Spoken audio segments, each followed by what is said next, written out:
cái dĩa mì xào giòn của mình rồi nè các bạn thấy màu sắc rất là bắt mắt ha. Còn mì thì đến giờ thì nó vẫn còn rất là giòn nha các bạn ha.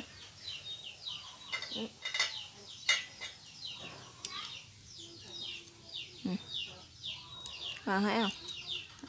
Còn mình của mình nó rất là giòn. Để mình bẻ ra cho các bạn xem nè ha. Đó, nó rất là giòn luôn. Nhà thử ha.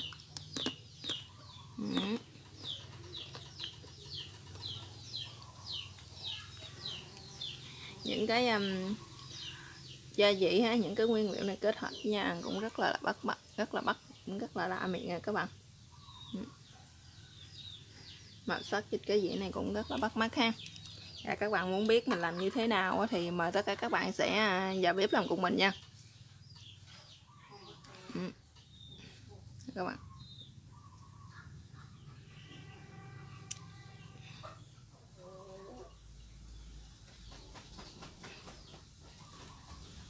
Mình chào tất cả các bạn.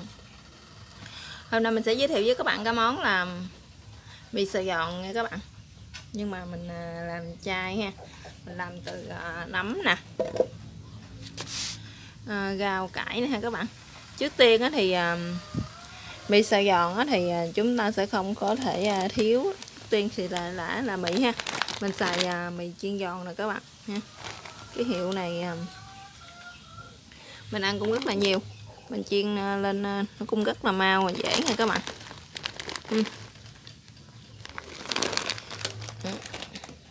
Thì nguyên liệu thì mình sẽ có là đây là nấm linh chi nâu nè các bạn.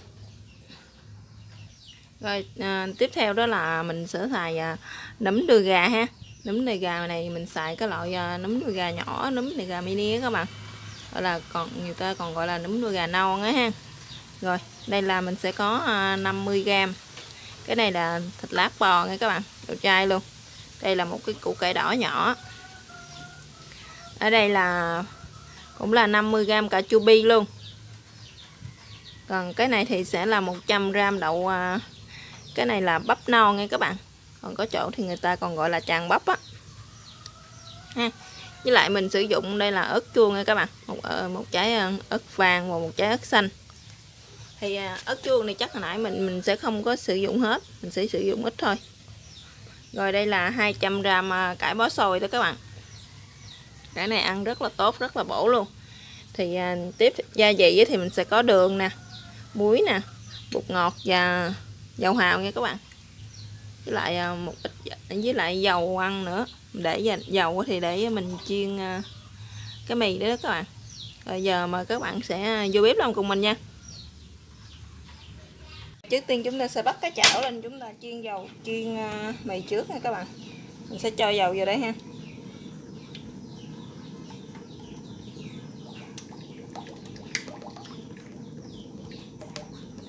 Các bạn cho nhiều dầu ha, để mình chiên mì cho nó dễ nha các bạn. Các bạn để dầu cho thiệt nóng nha, mình để mì vô mình chiên nó sẽ mau hơn nha các bạn.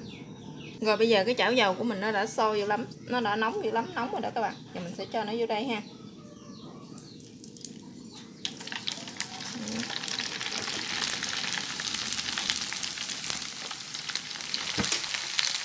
Các bạn thấy không? Nó sôi lên rất là nhiều luôn.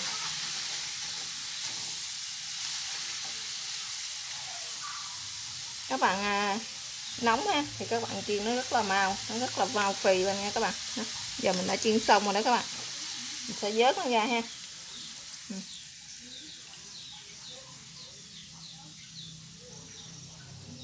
Lớn thì mình sẽ cắt nó ra nha các bạn. Nấm này thì mình không cần phải cắt mà mình cũng không cần phải trụng. Một lát nữa mình xào nó cũng rất là màu chín. Những cái nấm này nữa các bạn, nó hơi lớn ha, mình sẽ chờ ra nó ra nha các bạn.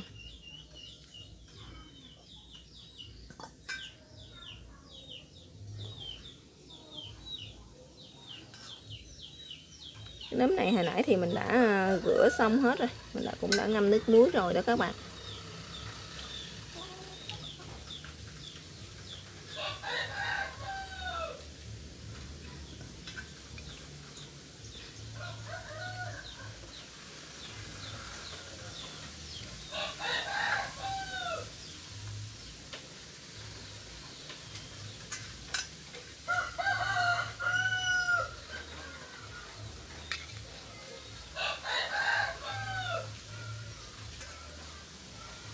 Rồi bây giờ cái nồi nước mình đã sôi rồi đó các bạn. Bây giờ mình sẽ thả nấm cho mình trụng ha.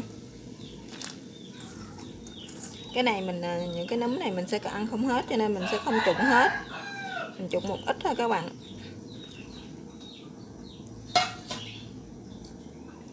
Còn đây là đậu bắp các bạn chỉ trụng xương nó thôi nha. Đừng có trụng nó chín quá, để một lát nữa mình còn xào nữa đó các bạn. Các bạn chỉ trụng nó khoảng chừng 1 phút thôi ha. 1 phút hoặc là 30 giây thôi. Chỉ trụng sơ nó thôi cho nó mềm thôi nha các bạn. Rồi giờ mình sẽ vớt ra, giờ mình sẽ để cái bắp non vô đây ha.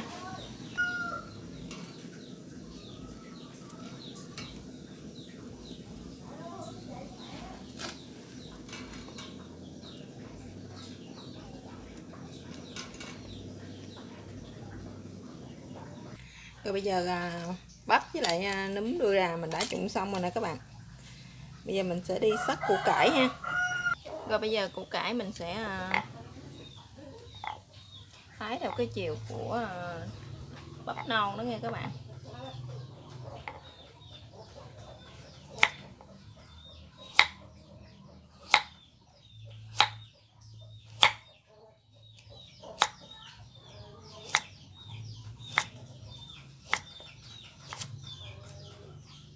Rồi tới cái phần thịt lát rồi các bạn, thịt lát bò nữa ha, thì mình sẽ cắt nó ra để mình ướp nó luôn nha các bạn. Củ cải thì mình cũng đã xắt rồi ha, các bạn xắt nó ra miếng vừa ăn nha. Rồi bây giờ mình sẽ ướp cái này trước nha các bạn. Mình sẽ dùng cái muỗng nhỏ này nè để ăn sữa chua. Mình sẽ dùng một muỗng muối, nửa muỗng thôi các bạn. Mình chỉ dùng một muỗng đường ha, một ít bột ngọt. Vậy là xong rồi đó các bạn. Các bạn để cho nó thấm rồi mình xào nó nha.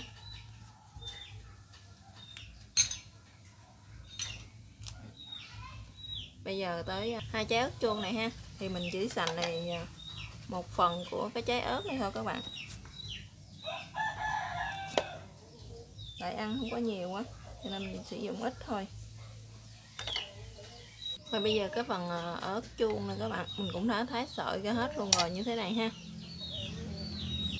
Rồi tới cái phần cải bó xôi này các bạn, mình sẽ cắt cái gốc này mình bỏ ha.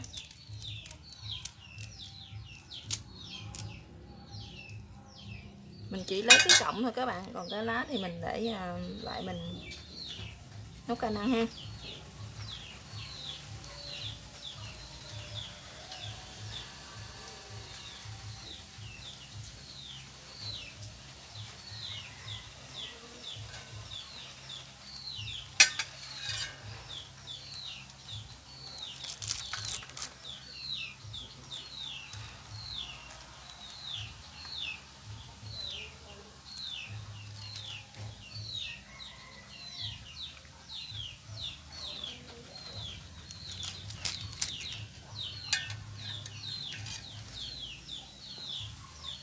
Các bạn lấy hết những cái cọng ha, tại vì mình chỉ có 2 cây thôi cho nên mình chỉ lấy cọng thôi các bạn.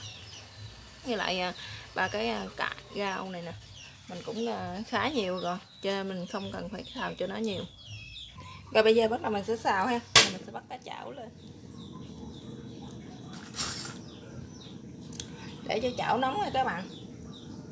Mình sẽ cho dầu vô ha.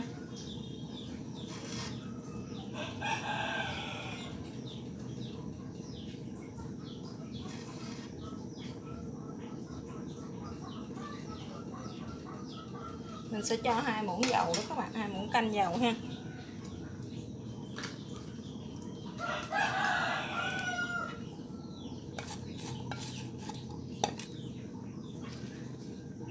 Bây giờ dầu của mình thì nó đã nóng rồi đó các bạn. Mình sẽ cho cái phần thịt bò lát nè. Các bạn nhận hơi lửa rồi nhỏ xuống nha. Cho vô.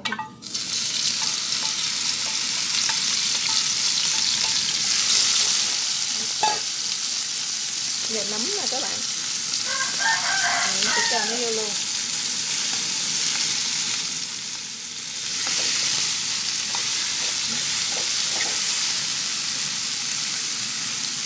Rồi cái nấm linh chi nâu này mình cũng sẽ cho nó vào đây luôn.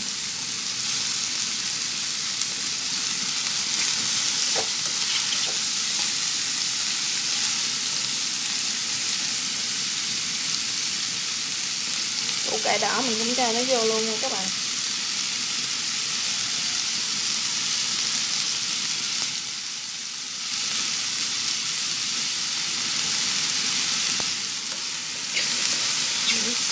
Bây giờ mình sẽ nêm gia vị ha.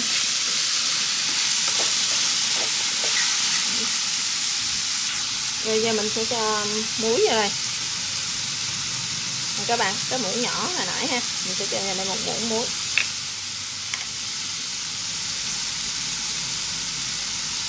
1 muỗng cà phê bột ngọt luôn nha các bạn. 1 muỗng đường ha. Mình sử dụng cái muỗng này. Bây giờ mình sẽ xào cho nó chín nha các bạn. Rồi, tiếp theo đó thì mình sẽ cho bắp luộc vô nha các bạn. Đây. Ớt chuông mình cũng sẽ cho nó vô đây luôn. Và đây là cải, mình cũng sẽ cho nó vô đây luôn các bạn.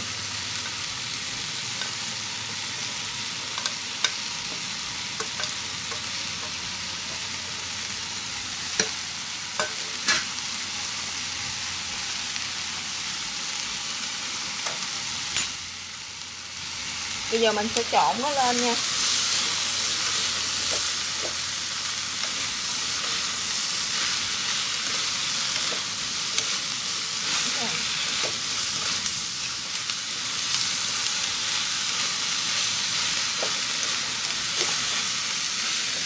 Các bạn xào như thế này ha, khoảng chừng 5 phút nha các bạn, cho cái phần cải với lại cái phần cải ngồng bó xôi của mình đó cho nó chín ha.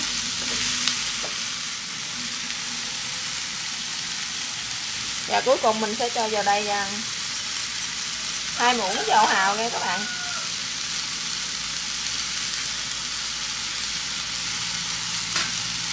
Rồi bây giờ mình đã cho dầu hào vô xong rồi mình thịnh đảo nó lên, mình trộn nó lên.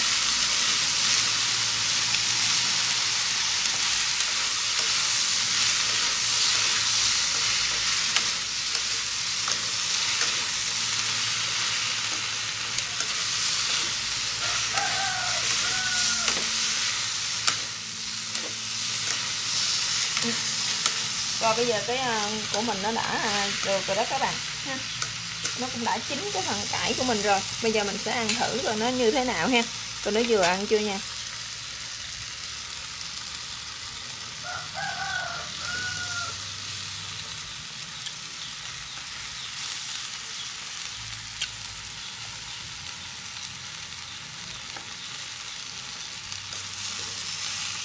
Màu sắc rất là hấp dẫn ha các bạn. Cái gia vị của mình thì nó đã vừa miệng với gia đình mình. Còn khẩu vị gia đình các bạn như thế nào thì các bạn có thể gia giảm gia vị theo tùy ý của mỗi gia đình nha các bạn. Bây giờ mình đã xào xong hết rồi đó các bạn. Giờ mình chỉ còn chất nó lên cái dĩa mì của mình nữa là xong ha. Rồi bây giờ mình đã làm xong rồi đó các bạn. Bây giờ mình sẽ cho nó ra dĩa thôi ha.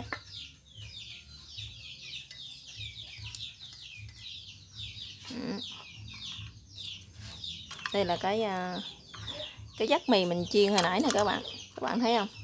Mình để nãy giờ rất là lâu nhưng mà nó vẫn còn cái độ rất là giòn nha các bạn.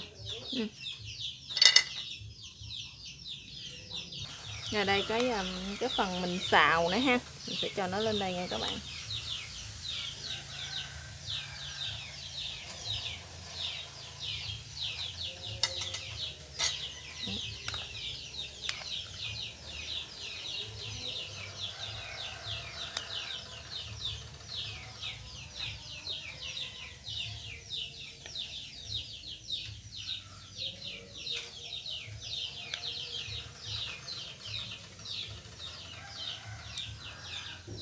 Cái dĩa này chắc nó hơi nhỏ đó các bạn, nó hơi chẹt ha. Giờ mình sẽ sang một cái dĩa khác đi ha, cho nó dễ hơn nha.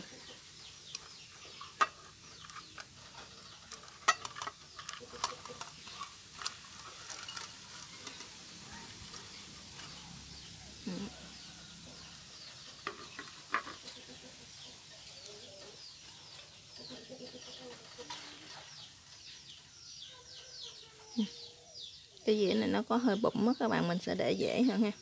Nãy giờ chắc các bạn thắc mắc tại sao mà mình có cà chua mà mình không để vô. Thì một lát nữa thì cà chua thì mình sẽ để trang trí xung quanh thôi các bạn. Bây giờ cà chua mình có thể ăn sống được mà ha.